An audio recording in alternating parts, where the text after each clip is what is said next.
नमस्कार. मी श्री रामकृष्ण विठ्ठल बसले, राहणार हिवरी, तालुका खानापूर, जिल्हा सांगली. मी मोटरसायकलवरून पडल्यामुळे माझा उजव्या खांदा पूर्ण दुखत होता. तो पाहण्यासाठी आमचे पाहुणे आल्यानंतर त्यांनी मला सांगितलं की तुम्ही सांगलीचे जयेश कुलकर्णी सर श्रद्धा हॉस्पिटल येथे एकदा दाखवून पहा.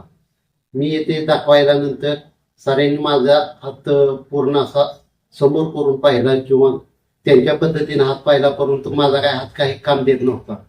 सर म्हणले एक्सरा काढा. एक्सरा काढल्यानंतर त्यांनी मला MRI करायला लावला. MRI करून पाहिल्यानंतर सर म्हणले खांद्याची नस फाटलेली आहे, तरी ऑपरेशन करायला लागणार. त्यानंतर सरांनी मला 12 ऑगस्ट 2024 ही तारीख ऑपरेशनसाठी दिली. त्या तारखेला त्यांनी ऑपरेशन केलं.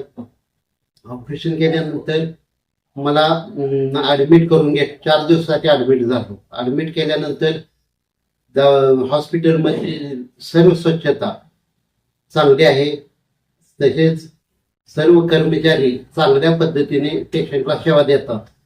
त्यानंतर मला 15 ऑगस्ट 2024 रोजी सरांनी मला डिस्चार्ज दिला.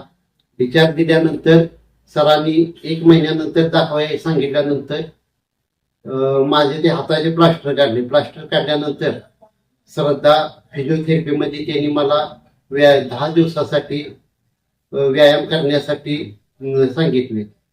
श्रद्धा फिजिओथेरपीमध्ये त्या सरांनी सुद्धा माझा चांगल्या प्रकारे व्यायाम केल्यानंतर माझा हात पूर्वीसारखा असा समोर येऊ लागला, असा वरती जाऊ लागला, साईडला जाऊ लागला. तरी आता मोटरसायकलवरून पडायच्या अगोदर जसा माझा हात वरती जात होता किंवा साईडला समोर जात होता, त्या पद्धतीनं आता माझा पूर्ण हात बरा झालेला आहे.